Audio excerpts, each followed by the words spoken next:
Greetings and once again, welcome to Aspects of Aliyah. Over the last few weeks, we've looked at very largely the challenges that face the Jewish people from their earliest days. But today, I want to pose a question. Do the Jewish people have a future outside of Eretz Israel in the 21st century, to which we could add and onwards? The Jewish people, as an international identity, have the rather dubious distinction of being history's most opposed and vilified group since the time of written records. The Jewish scholar Robert de Visterich labelled it as the world's longest hatred. Sadly, today it continues, albeit wearing different guises. I imagine that most people that will be watching this will be very aware that since October the 7th, there has been an enormous explosion of anti-Semitic incidents across the world. Most of it a strange, distorted view of the events of October the 7th. How could any other country that simply attempted to defend itself become the world's villain? Hamas are the villains of the peace, not the Jewish people, not the State of Israel. And maybe in the next broadcast, we might speak about the Palestinian identity. We've seen all these tens of thousands, in fact millions of people demonstrating in favour of Palestine. We've even seen the ludicrous movement of Norway, Southern Ireland and Sweden recognising Palestine as a sovereign state put before the UN. Ireland did it previously by itself. How can a territory of Israel that was given autonomy suddenly be declared a sovereign state? However, that is for another day. However, enough to say, at this moment in time, as we speak, the war continues. Anti-Semitic tropes have been paraded worldwide, and that dreadful chant, "From the river to the sea, Palestine shall be free," is plainly and simply a call for the extermination of the Jewish people. However, this hasn't remained a focus on Israel. It is now being applied to the Jewish people worldwide. Which brings me to my question: do the Jewish people have a future outside of Eretz Israel in the 21st century? Unfortunately, the answer would appear to be no. The ADL, if you're not cognizant with who they are a Jewish organisation, the Anti-Defamation League, that collects statistics and information concerning the Jewish people worldwide and the opposition to them and anti-Semitism in its realities. The ADL research revealed horrifying statistics in their global analysis on anti-Semitism in 2022. And the thing I want to emphasise in today's broadcast is that all the anti-Semitism that was waiting to explode started before October the 7th. October the 7th, if you like, was the trigger being pulled on all the ammunition that had already been loaded into the barrel. So we're going to look at, firstly, research that the anti-Semitism survey revealed. The survey showed that anti-Semitism, in its classical fascist form, is re-emerging, particularly in American society, where the Jews are considered to be too secretive and too powerful, working against the interests of others, not sharing values, and the classical conspiratorial tropes are regularly repeated. It came as a shock to find that this was a commonly held value. Matt Williams, Vice President of the ADL's Center for Anti-Semitism Research, told the Washington Post a report from ADL highlights widespread anti-Semitic beliefs amongst the American public. Young adults tended to hold less belief in anti-Jewish tropes than their older counterparts, though they tended to hold more significantly anti-Israel sentiments than older adults. 40% of all respondents, and it was a big survey, at least somewhat agreed that Israel treats Palestinians in the same manner that the Nazis treated the Jews.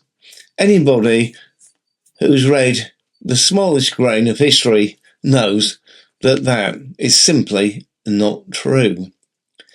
20% slightly or generally agreed with the statement, "I am not comfortable spending time with people who openly support Israel."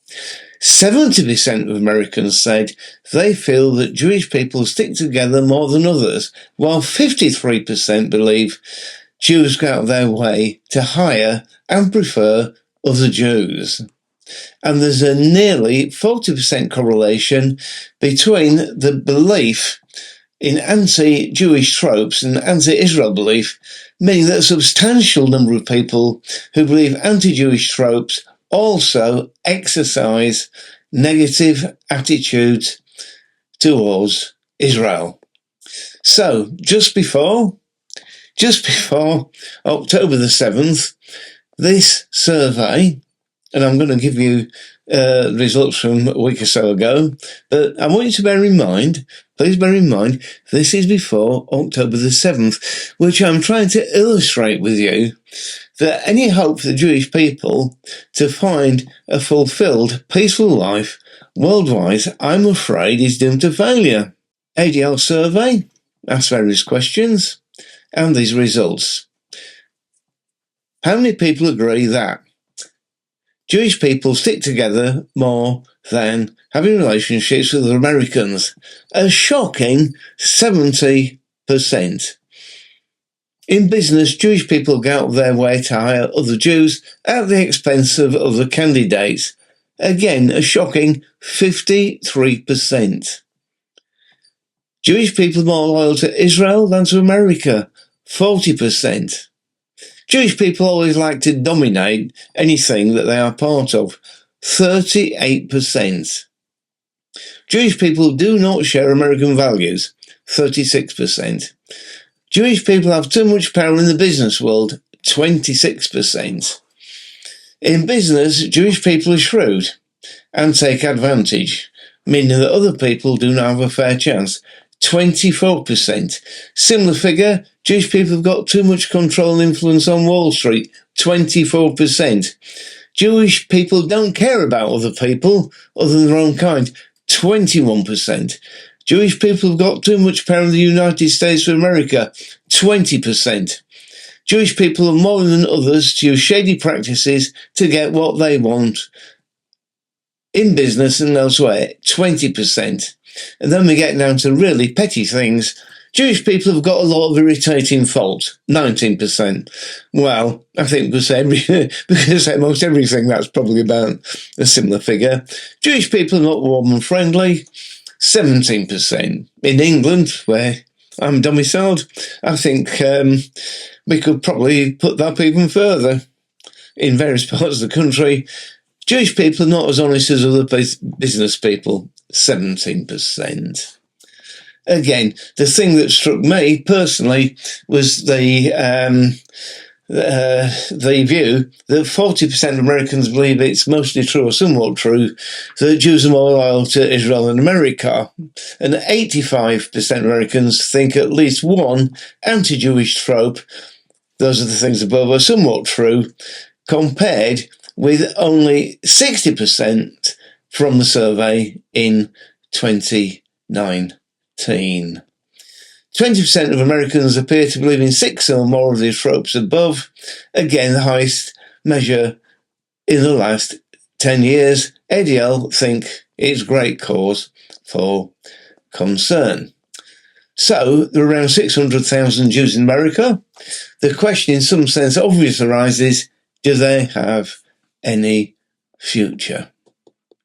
In America, a more recent thing, rather than the white supremacists and various Nazi groups, has been the rise of Muslim or Islamic anti-Semitism, which of course has been the heart of the Nation of Islam, and especially under its current leader, Louis Farrakhan, from the time of his leadership when he took over from Elijah Muhammad.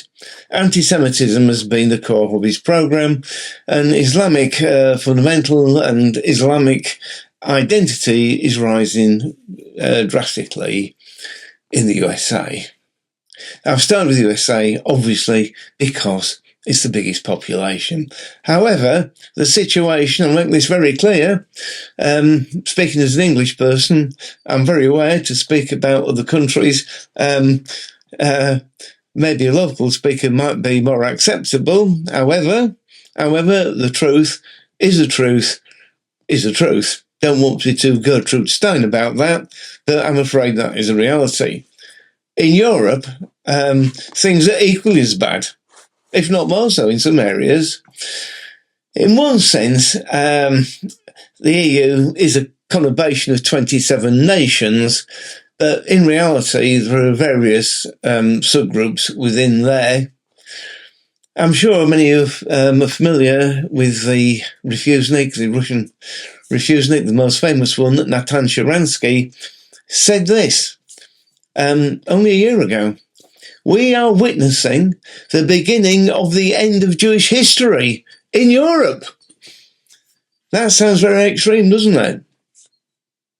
I want to endorse what Natan Sharansky said, and I believe it is an absolute truth, not just alarmism or anything similar. Israel Hayom publication, their Berlin correspondent, in a dramatic article in Israel's largest newspaper, revealed the shocking fact that in the last 50 years, the Jewish population in Europe has decreased by 60%, and that is not due to Aliyah by desire. And a similar decline is expected in the next 30 years. The Israel government said this year that 52,000 European Holocaust survivors have gone to live in Israel in the last 30 years. However, this year, worldwide, and I'm only giving you the figure, till April, 10,000 Jewish people have returned, 30,000 expected this year. I personally think that figure is way too low. We spoke about Robert Vislish earlier, who headed the International Centre for Anti-Semitism Studies at the Hebrew University of Jerusalem. He said this: European Jewry still has 10 to 20 years to live. It's over. It is a slow death. That was in Arutz Sheva, one of Israel's leading newspaper. In short, European multiculturalists who don't care what happens to Jews in a rapidly Islamicized Europe will soon discover that it affects them too. Europe is blind to the threat of Islam, but is also blind to the threat of anti-Semitism that pervades all areas of society. In short, the Jews will have gone, and European culture will have diminished, and both Jews and Christians, please listen to this, Jews and Christians will have reached a cultural end. The truth of the above statement may be illustrated. Not only there is no future for the Jews of Europe, but below, let me just run this by you. When we return from our short visit to Ezra. What would you do if someone was breaking into your house? What would you do if someone was trying to hurt your spouse or your child? What would you do if you knew someone was hacking into your computer, your personal information, or your bank accounts? In each of these situations, if you were a responsible person, you would secure your house, protect your family, and lock down your accounts. I mean, it just makes sense, right? What would you do if the neighbors on each side of you were all trying to hurt you or your family? How about your country? This is the situation in Israel. They just want peace, but their neighbors want to destroy them. Don't they have the right to defend themselves, their families, and their country? We think so. I mean, what would you do? If you'd like to help protect your brothers, sisters, and friends in Israel, then please give to the Emergency Relief Fund. Just go to EzraInternational.org and click on Projects, Emergency Relief Fund, and give what you can today. So, what would you do? What can you do? Because you can help today.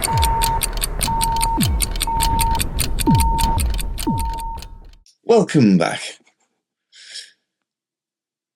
In January 2024, these are the latest figures that we can have, but we know they've increased. In Argentina, 100 reported violent incidents, a 600% increase. Australia, according to the Executive Council of Australian Jewry, 738% increase in anti-Semitic incidents. This is since October the 7th, and we're 3 months behind with this because the figures aren't issued quarterly. Austria, 60% increase in anti-Semitic incidents. Brazil, 961% increase during the month of October alone, and increasing. Denmark, an increase of 1,244% increase. France, this is unbelievable, 1,000% increase since October the 7th. And let's make this very clear. France is possibly one of the most anti-Semitic countries in Europe, and generally speaking always has been. If you look in history, the writings of Voltaire, Ernest Renan and others, and the National League of Anti-Semitists of France, formed in 1889, has pushed an anti-Semitic program which still exists today. Quite shockingly, in Toulouse, just one place in France, the Jewish population dropped from 20,000 to 5,000 in recent years. Grenoble lost 50% of its population. 50% in other areas. And it's estimated that in the year 2000, France had got 500,000 Jews, losing 100,000 in the first 22 years. At the time of writing, there is an absolute hemorrhage of Jewish people from France, and it's estimated at least 3,500 a year will depart, and another 100,000 will depart within the current generation. At the moment, the remnant 40% of Jews living in France want to leave, and the maître of the Jewish Society has said in a few decades or less, there will be no Jews left in France whatsoever. So that was France, a bit more there. In Germany, are you ready for this? In Germany, the police registered 5,154 anti-Semitic incidents. And that's only an increase of 95%. Italy, 135 incidents in the first month. Holland, 245% increase.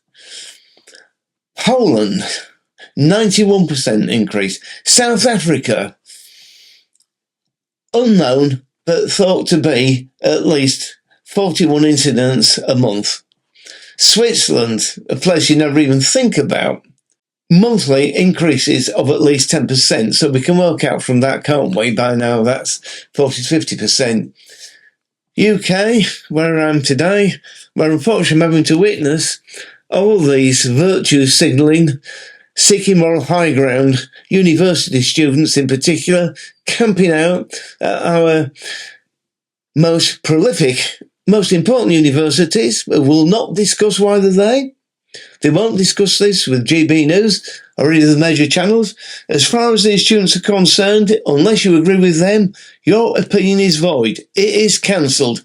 Anti-Semitism rising at a rapid rate. 4,103 anti-Semitic incidents in the UK. And we could go on. In Norway, Julie Bindel, the leading journalist there, states this: Norway could be the first country in Europe to be Jordan-free in the next few years. Norway in particular, as I said, along with Ireland and Spain, have recognised the non-existent state of Palestine. Denmark, at least, have tried to take some positive action against the great rise of anti-Semitism there, and they put a big deportation program in against outwardly anti-Danish political and religious movements, and they've included anti-Semitism in this to a certain degree. But, as I say, the Jewish community has lost 25% of its members in the last 15 years due to anti-Semitism rather than a simple desire to make a new home in Israel. In Central Europe, Belgium is considered to be the country most at risk of Islamic domination, as it's a default country for Islamic terrorists fleeing from France. The annual Cantor report on global anti-Semitism 2019-2020 concluded that apart from France, Jews do not experience anywhere else in the European Union as much hostility on the streets on a day-by-day basis as they do in Belgium. We could go on. If any of you get hold of a copy of the three-stranded cord, which is on the shelf over there, it's available in the United States and UK. A lot of the things I was speaking to you about are contained in there at much greater detail. So, where does that put us? Where does it put us? Let us labour while it is still day, because the time's coming, said John in his gospel, when no man can work. Aliyah, Christian-sponsored Aliyah, has been officially running since 1989 and unofficially running since 1984. Having had the privilege of being there at the commencement and since, I have never encountered vulgar, religious and social anti-Semitism at the level that it is now. Come, let us destroy Israel, that his name may be no more. I'm going to leave that to you as a piece of homework to find that in your concordance or online and read what goes with it. Come, they say, let us destroy Israel, that his name may be no more. And there's a lot more to that, because remember, name means reputation. The Jewish people's role is to represent God to mankind in the sensible world. I'd just like to conclude with, I'm going to call it a spirit, and it's the spirit of what I term false Aliyah. And this has been particularly prevalent up until October the 7th. Jewish people finding life difficult, and this applies probably more in Russia, the former Soviet Union, possibly the rest of Eastern Europe. Jewish people have never had an easy time of it. I like to call it as a raging calm in times of quiet, following the big pushes for Aliyah and the decline of the former Soviet Union. The decline of anti-Judaism, anti-Semitism did decline, but it only declined in a passive manner rather than an active manner. So, of many people that we approached over the years and shared with them about Aliyah, many of them wanted to leave, but they wanted to go to the promised land of the United States of America. Maybe Canada, Germany, ironically enough, was another choice. In the early days, while communism was still active in East Germany, when the wall fell, Jewish people wanted to go back to Germany. Why? Should Germany live with guilt for eternity? Well, Hans Frank, who was the Governor-General of Poland, the Nazi, said in his cell before his trial at Nuremberg, the guilt of Germany will last for 1,000 years. Whether that's true or not, it's not for me to say. But the Jewish people's destiny is in Israel. It's not in Germany. Certainly not in France, Belgium, the UK. Canada's had a horrible outburst of anti-Semitism. In Three Stranded Cord, I spoke about that quite some length. In Canada, synagogues bombed. Yeah, synagogues bombed. Synagogues have been attacked all over the world. Violent anti-Semitism now, not passive, not anti-Semitic tropes being dragged out, but physical attacks. Synagogues being bombed. Jewish people being driven into by cars. Jewish people being afraid to wear the outward symbols of their Jewish identity. So, it says in Jeremiah, chapter 2, as you were disappointed with Egypt, so you will be disappointed with Assyria. Doesn't that hold true for America and other countries? Assyria is the rest of the world. Egypt is the places they came from. But their home, their truth, and their destiny is in Eretz Israel. And those of us that have a call, those of us that are Bible-believing Christians, those of us that not only believe, but want to enact on God's prophetic word, must labour while it's still day to encourage and help in every way we can the Jewish people to return to Israel, because I sincerely believe that the Jewish people have no future outside of Eretz Israel. So please join with us to pray for the Jewish people that their hearts will be moved to return to their ancient covenanted homeland, that they may dwell in the fullness of God's plans and purposes for them, which are included in the first broadcast I made, the Lord's Prayer for Aliyah, Ezekiel chapter 36, all the wonderful things God says that He will do. So, God be with you until we meet again.